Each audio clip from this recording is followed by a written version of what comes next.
In this video, I will tell you how Usopp will save Elbaf from an extraterrestrial threat, why people will believe he's the second coming of Sun God Nika, and how Elbaf will drop one of the biggest One Piece lore bombs in history on us. I am probably not alone when I say that I'm very excited for Elbaf. Finally seeing the island we already heard so much about. First all the way back on Little Garden, then again on Ini's lobby, and since we entered the new world, we actually never stop getting new information about the Island of Giants. Well, we actually might see some old friends on Elbaf, so there's already going to be some nostalgia there. Today we are going to take a look at a One Piece theory, focusing around the development of a fan favorite character called God Usopp. Hi, my name is Pyro Prima, and as a devout follower of God Usopp's religion, I can't wait to tell you about how his story arc will progress in the upcoming arc. During the process of the Elbaf Arc, Usopp will turn every lie he has ever told throughout his life into reality. Starting with the lie of having 8,000 followers. This picks up on one video Ohara did a few months back, stating that after Wano, Usopp will be the quasi-captain of the Strawhat pirates, as Luffy, Zoro and Sanji are so badly injured that they currently can't move after the battles on Wano. So there has to be someone who takes over their spot. You might say Nami or Jinbei or even Robin or Frankie or someone besides Usopp would be better for this position. But Usopp has lied about being a captain of a pirate crew before, so there has to be a time where this turns true. I mean, you could say he's already been a captain of his Usopp pirates back on Syrup Village, but here's the time for him to actually get his 8,000 followers in the form of having the Grand Fleet behind him. So now let's continue. Once we arrive at Elbaf, the crew will first face some problems with entering the island, but with all the connections Usopp has built over his journey, he will get the crew onto the island. Maybe they will be able to set foot there because Usopp names like the giants he became friends with, or some of the giants return to Elbaf and actually physically help them on getting onto the island. I can already feel the nostalgia from either Dory and Broggy, Oimo and Kashi, or Hydrodine from Dressrosa showing up. At first, the giants probably won't be very welcoming. I mean, they don't have the best experience with the race called humans. Just look at Big Mom. But that will change throughout this arc. Let's jump over to another part of this theory. Many people, myself included, are thinking about the best time for a certain character to make a comeback. Well, anime only watchers don't even know what he is currently up to, maybe even have forgotten them. But because of cover stories, we now know what they are doing. But anime only watchers don't see them because they don't get adapted anymore. So, was that enough of a hint for you? Yes. The character I am talking about is God Enel. And God Enel is quite interesting for many cases here, because I don't know if you are into the SBS and read all of them or some of them, but in SBS 43, Oda got asked the question, what would bounty of God Enel be if he entered the Grand Line or the Blue Sea? And his answer was 500 million berry. Well, there is another god who had a 500 million bounty. Yes, this is the exact same bounty Usopp had back on Dressrosa when he first got his title of god. Two gods having the same bounty of 500 million? If Oda really had this planned out, he is a mad genius and I will never deny it again. So, yes, you probably already see where some of this is going. In this theory, it's all about Enel returning to the One Piece world and a battle between two gods. I mean, at what other point is Enel going to make a reappearance if not on the island ruled by the literal prince called Loki? His strongest attack is literally called L4. This connection between the Norse themes of Elbaf and Enel might be a clue we didn't want to pick up because it's just way too obvious. And 4 is going to be more important later on in this theory as well. Now we are getting into the part of this theory that you might want to call a bit of a stretch. And we're not even talking about Luffy's Devil Fruit here, which is currently a big question mark in the One Piece community. Chapter 10,042 by the way, I'm not on 1043 spoilers or anything. So, yes, I mean, we'll need to look at this. With the bad pun out of the way, why would Usopp be a sun god instead of the way more likely pick of Luffy, Sabo, Dragon, or some other person? Well, listen here. Usopp doesn't actually have to be the sun god. The people in Elbaf just need to believe that he is the sun god. And it wouldn't be the first time that a group of people believe that Usopp is a way more important person than he actually is. With Enel coming back from the moon, there's also the whole parallel between a sun god and a moon god. Like, if you want to think why Enel would be the moon god, or why he would call himself that. Enel already had a god complex when he was back on the One Piece world, but then he arrived at the moon, and most likely conquered that whole planet. So I believe his god complex didn't get any better, and if he ever learned the real name of what he called Fairy Worth, so it's called the moon, he for sure would start calling himself the moon god. So this is setting up the parallels between sun and moon, between a god, a person who's actually a god, and a person who has a god complex, and the connection between Skypiea and Elbaf can also not be denied. Just look at this here. So, back at the Skypiea flashback, we first learned about a sun god. I actually think this is the first time we actually ever heard the term sun god or anyone talking about gods. So, on Skypiea, the people were about to make a sacrifice until Noland wanted to rescue that person. They wanted to make a sacrifice to the sun god and to some other god. So, this is interesting, especially because Usopp also lied about being a descendant of Noland. Is this a coincidence? I think not. So, another time we heard the term sun god before we actually ever learned about the name Nika was during Big Mom's flashback where we saw her with the giants in Elbaf. The giants talked about the sun god and evil spirits and all these different things when Big Mom was rampaging, like on her food rampage through Elbaf on the winter solstice. So there's another connection to the sun god, even though at some cases sun gods seem more evil. Maybe that changed in the in future chapters when Oda thought more about the different gods in the One Piece world. But now let's get back to Usopp lies. Another one is that he defeated 10 giant shadows. So where did we ever see giant shadow creatures? Yes, stop. Yes, I know we saw them on Elbaf Arc. We saw the giant shadow creatures there, but I'm not talking about them. I'm talking about this thing here. Yes, exactly. Giant shadows we saw on Jaya, or when we went from Jaya towards the sky to Skypiea. We saw the giant shadows in the sky, and this is just because like they were in the sky above the clouds and the sun made them appear way bigger than they are. And this is also the reason, which means before Enel is actually going to show up, we'll see these exact 10 giant shadows, or even more of them maybe, in the sky over Elbaf. These shadows will be his moon fleet, or whatever you want to call it. Ships similar to the Arc Maxim with which Enel flew to the moon are now coming back down. Together with the Automata, Enel is returning from space. But what he didn't expect is a great sniper is waiting for him. So even before his ships can even properly land, Usopp will use his sniping skills to knock the giant shadows out of the air. At least 10 of them. So, through Enel and the Automata, we are also going to learn more about the ancient history and some other civilization of the moon stuff and all these different things that are big secrets to us as of now. Because I don't think the Strawhats are ever going to leave the One Piece world and actually go to space or some other stuff that's out there. So, with all that said, we might get very big lore reveals in Elbaf and maybe some other big secrets Oda is still hiding from us. Elbaf is most likely going to be a good amount of chapters shorter than the mega arcs we are currently used to in One Piece. But even if it only runs for a quarter of the chapters that Wano had, it for sure will go down as one of the most important arcs in One Piece history.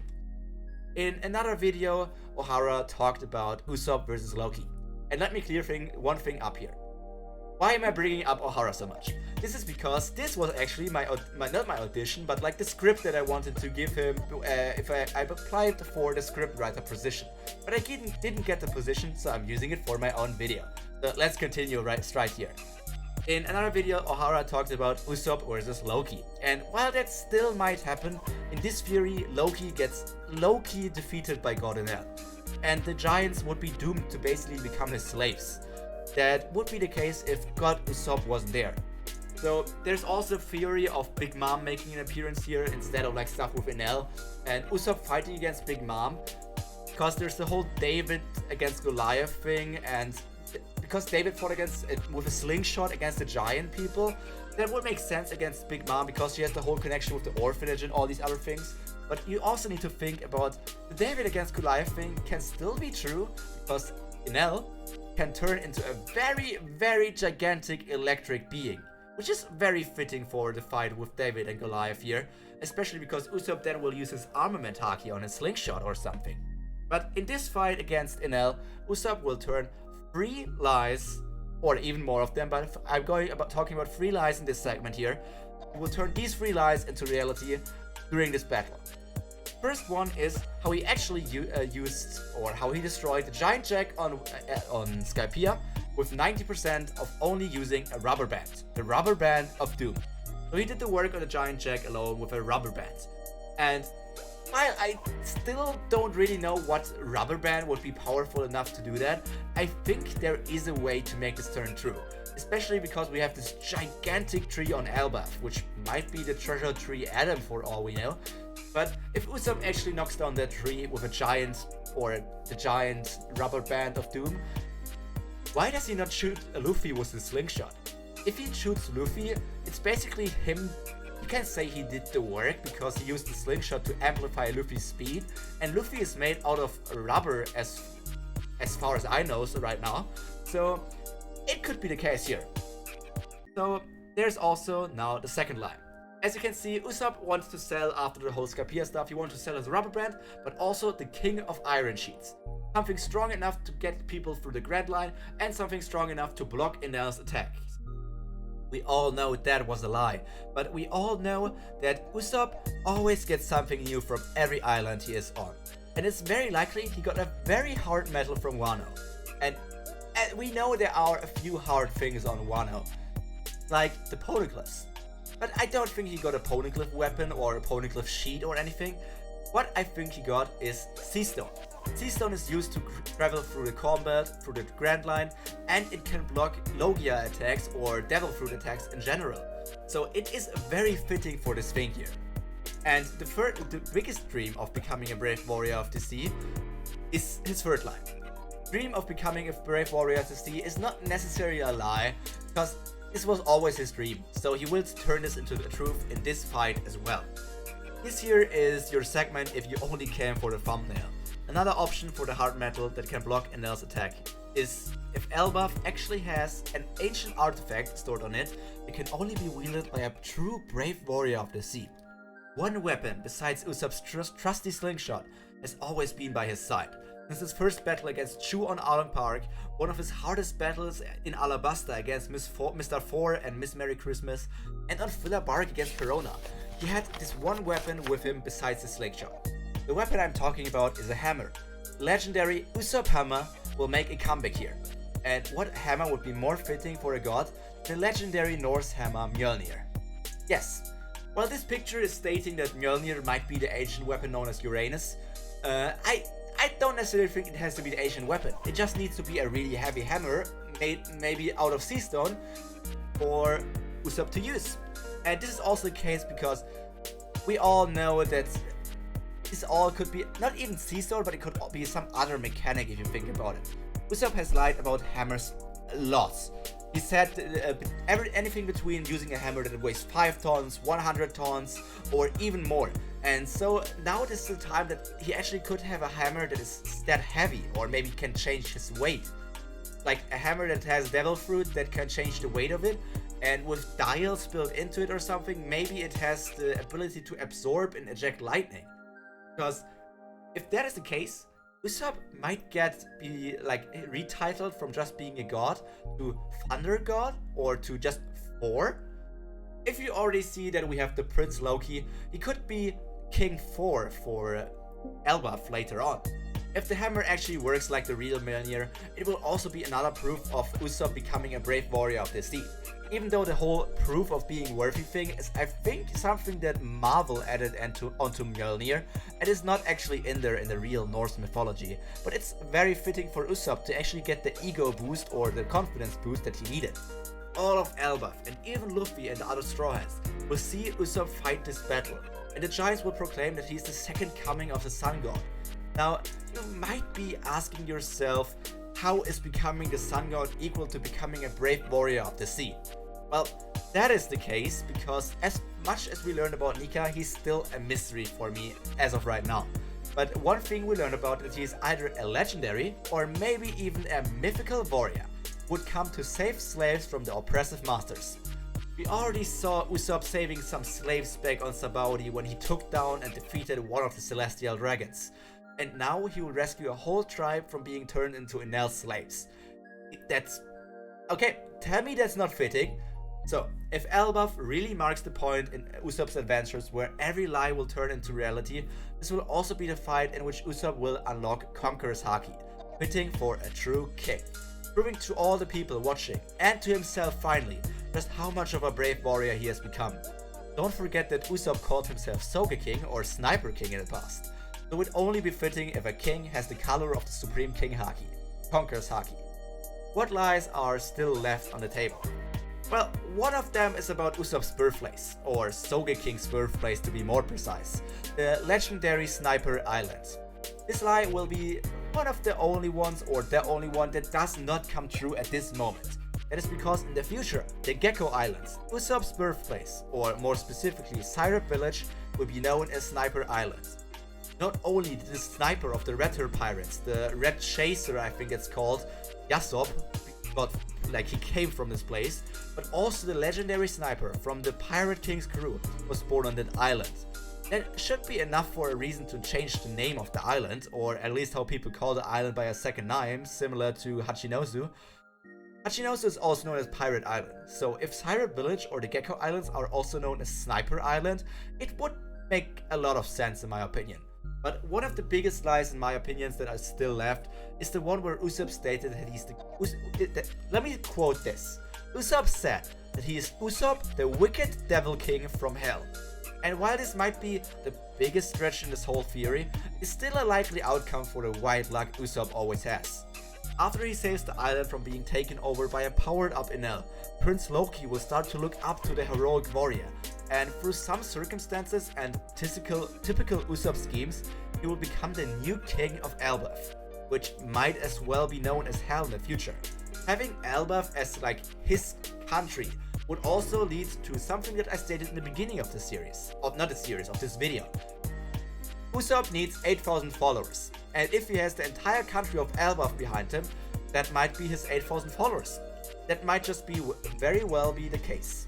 So, especially for the world government, this place might be known as Hell in the future, as they already tried to get the giants from Elbaf under their control through schemes of Mother Carmel and all these other things. But now they are the devout followers of one of their biggest enemies, God Usopp. God Usopp, who might as well be known as Thor, Thunder God, or the greatest sniper of all time in the future. And this, I guess, was my theory about what Usopp is going to do in the upcoming Elbaf Arc, if we are actually going to enter that, or whatever is going to happen after Wano, because I have no idea what's going to happen after the current chapters. I hope you enjoyed this theory, and if you would like more videos like this, please leave a like here, or subscribe to my channel to see more of the videos.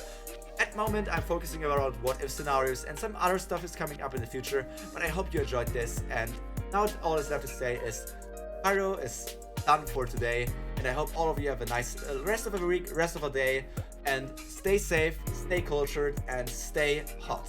Pyro out.